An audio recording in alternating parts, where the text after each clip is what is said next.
Bonjour, bienvenue dans Bref de quartier, le podcast. Je suis Enaïs. Je suis Ibouraïma. Je suis Mariam. Je suis Tracy. Je suis Amira. Je suis Selma. Aujourd'hui, nous sommes au centre socio-culturel d'Alempré. Il propose du 10 au 28 mars l'exposition Drag and Flies de Katrina Francy. Nous sommes allés à sa rencontre. Peux-tu te présenter? Ouais, moi c'est Caterina Franci et je suis une photographe italienne qui habite en France depuis 2016 et je fais des portraits, je couvre des concerts, des événements et je suis aussi artiste-auteur. Donc j'ai plusieurs projets artistiques et en particulier je m'intéresse beaucoup aux minorités, aux femmes et au monde LGBTQIA+. Qui sont les personnes photographiées? Alors, toutes ces personnes, c'est des artistes de la scène drag, rennaise et nantaise. En fait, le drag, c'est un art scénique. Il y a plusieurs arts scéniques de théâtre différents. Et il y en a un aussi qui est l'art du drag, qui est l'art de performer les genres. Féminin, masculin, non-binaire, agenré. On performe ça. Et du coup, c'est un art qui est pas mal performé par des personnes qui sont concernées par le genre en tant que minorité. Est-ce que toi aussi tu es drag?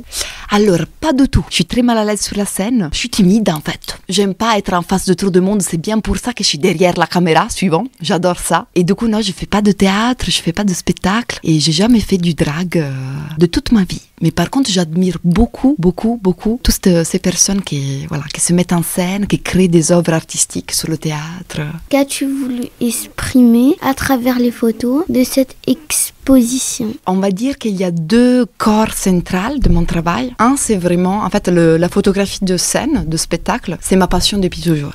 J'adore l'être humain quand il arrive à s'épanouir et à exprimer des choses artistiques, à se dévoiler sur scène, à raconter quelque chose. Et cet art en particulier, du coup, je voulais, faire un focus sur cette nouvelle art du drag parce que c'est quelque chose d'assez récent, en fait. On ne connaît pas trop, on commence à connaître, ça commence à prendre de l'ampleur. Et sur Paris, par exemple, elles ont beaucoup de visibilité, les artistes drag, mais ici à Rennes, plus en périphérie, en Bretagne, elles ont moins de visibilité. Et comme moi, je trouve que c'est hyper intéressant, c'est très flamboyant et il y a plein de sujets touchés par cet art. Je voulais faire un focus, mettre en lumière ces protagonistes de cet art scénique qui commence à émerger. Et en deuxième partie, un peu plus vite, c'était parce qu'en fait, effectivement, par exemple, aujourd'hui, vous entendez parler de personnes transgenres, de genres différents, etc. C'est pas quelque chose qui est très clair pour moi dans l'esprit des gens. Pas tout le monde se questionne là-dessus. On n'en discute pas assez. Il y a beaucoup de mécompréhension vis-à-vis de ce sujet. Et pour moi, il faut éduquer les personnes. Il faut les montrer. Il faut en parler ensemble. Et il faut normaliser tout ça.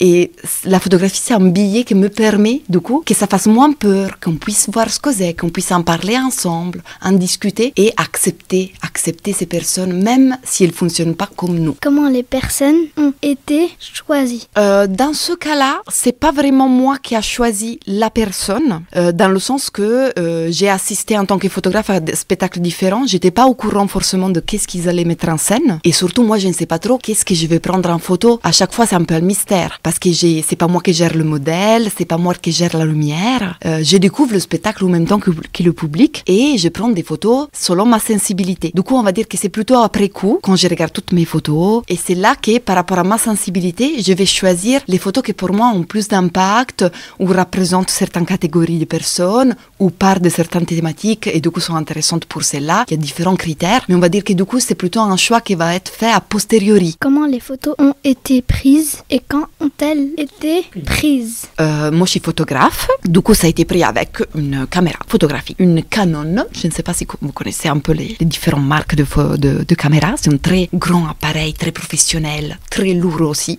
avec un gros objectif, parce que dans les spectacles, t'es un peu loin. Alors, il faut bien pouvoir se rapprocher des sujets. Et ces photos ont été prises entre, on va dire, fin 2022 et 2024, quoi. Du coup, presque 2 ans, en fait, on va dire 2 ans où ponctuellement, je me suis présentée au show drag à Rennes et à Nantes. Est-ce que les photos ont été prises au même endroit? Pas du tout. Elles ont été prises dans plusieurs salles différentes. Déjà, certaines à Rennes, Rennes ou dans la périphérie de Rennes aussi. Il y a plein de photos qui ont été prises à la Mézières, par exemple. Et certaines à Nantes aussi. Du coup, on reste quand même en Bretagne. Hein. Mais du coup, non, c'est vraiment des moments très différents, même espacés parfois d'un an entre un spectacle et l'autre. On va dire que, en fait, j'ai choisi aussi, bien évidemment, les photos de spectacle où, en fait, j'avais une lumière plus intéressante, mieux faite. Et voilà, quoi. Parce que parfois, dans les plus petites scènes, c'est plus compliqué d'avoir des très belles photos. Tu étais positionnée où quand tu as pris les photos? Alors, normalement, je suis en bas de la scène, moi. Du coup, je suis au milieu du public, chose qui n'est pas hyper évidente, du coup, parce qu'il faut faire gaffe, du coup, à les personnes autour de soi. On bouge quand même pas mal pendant un spectacle, parce que du coup, les sujets bougent, et toi, tu connais pas trop qu'est-ce qu'ils vont faire d'avance. Tu sais pas trop la lumière. Les lumières des spectacles changent énormément. Du coup, tu sais pas trop où la lumière va taper, où ça va être la belle lumière. Tu sais pas trop le geste qu'ils vont faire. Du coup, il faut être vraiment, c'est ça que j'adore aussi dans les spectacles. Il faut être vraiment très mobile, très attentif, très présent et bien regarder ce qui se passe et avoir une vitesse aussi, en fait, de réalisation. Il faut vraiment être avec eux et c'est beau parce qu'on vit les mêmes émotions aussi. Des personnes qui performent, pour moi, c'est comme ça. C'est vraiment un partage d'émotions avec les personnes sur scène, en fait. As-tu fait exprès de mettre des photos bizarres? Absolument. Oui, tout à fait. Mais pour exemple, vous appelez ça bizarre, mais si je vous avais dit, j'ai pris des photos, je suis allée dans un spectacle de cirque ou dans un spectacle théâtral et j'ai pris ces photos. Personne ne m'aurait dit que c'était bizarre. Vous voyez la différence? Dans le sens que finalement, c'est un art humaine, en fait. C'est des personnes qui font de l'art, qui mettent en scène des pièces théâtrales, des personnages. Et du coup, là-dedans, tous les arts sont égaux, en fait. Il n'y a pas quelque chose de bizarre et quelque chose de pas bizarre. Même dans le cinéma, on peut voir des choses hyper bizarres. Même les cartoons, la télé. Parfois, il y a des choses très étranges. Mais comme on a l'habitude de voir ça, ça ne nous semble pas bizarre. En fait, bizarre, c'est juste quelque chose qu'on n'a pas trop l'habitude de voir, à laquelle on n'est pas trop habitué, qu'on est moins. Et du coup, ça nous intrigue et notre cerveau va dire « c'est bizarre ». Mais en fait, c'est juste que vous ne connaissez pas. Et c'est pour ça que j'insiste justement à proposer ces images étonnantes, parce que j'ai envie que les gens se posent des questions et qu'on discute et que ça devienne moins bizarre. Alors qu'on connaisse, on sache ce que c'est. Quoi as-tu souhaité mettre en avant les corps? Déjà, sur scène, c'est beaucoup ça. Quand il y a de la scène vivante, en fait, l'art vivante, c'est les corps, en fait. C'est avec le corps qu'on transmet un message, des émotions. On bouge le corps, il y a la musique, bien sûr, il y a les visuels. Les corps sont hyper importants par rapport au message qu'on veut lancer. Et dans ce cas-là, cette dichotomie, justement, pour les personnes transgenres, par exemple, entre leur genre intérieur et leur physicité, on va dire que c'est un point central, justement, des thématiques qu'on touche avec l'art du drag. Et du coup, pour moi, c'était hyper important aussi de ne pas cacher le corps humain. Il y a beaucoup de tabous sur le corps humain et beaucoup de souffrance par rapport à ça, quand ça ne correspond pas à une image idéale qu'on aurait, que la télévision nous donne, ou les magazines, ou les modèles, par exemple. Quand en fait, il y a milliers de corps différents. Il n'y a pas une personne qui a le corps pareil à l'autre. Et il y en a de tous les types, de toutes les grandeurs, de toutes les couleurs, de toutes les formes.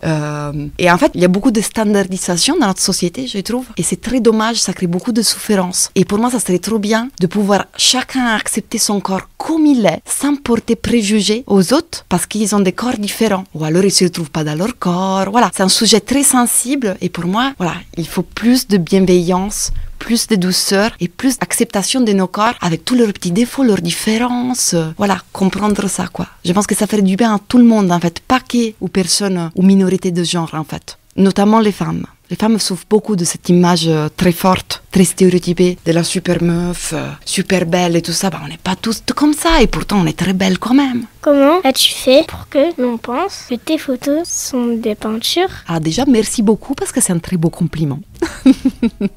Merci à toi. En fait, il y a l'étape où on prend la photo, chic, comme ça. Et après, il y a toute une longue étape de travail à l'ordinateur. Ça s'appelle la retouche photographique. En fait, moi, j'ai mis les photos sur mon ordinateur et après, j'ai un logiciel sur mon ordinateur qui c'est un logiciel très compliqué. Il faut le connaître, il faut l'étudier et tout ça. Et en fait, ce logiciel, c'est une machine qui m'aide à travailler les photos. Et tu peux faire plein de choses avec ça. Changer toutes les couleurs, les contrastes, les textures. Voilà, c'est vraiment un monde infini. Et c'est le travail de retouche, du coup, qui donne cet effet effectivement très plastique, très coloré. Et j'y passe beaucoup de temps. Je suis très précise dans ma recherche de mes images, effectivement. Pour moi, c'est une étape hyper importante. Et c'est ça qui donne cette plasticité de laquelle je pense que tu parles dans les images. Merci. Merci à vous.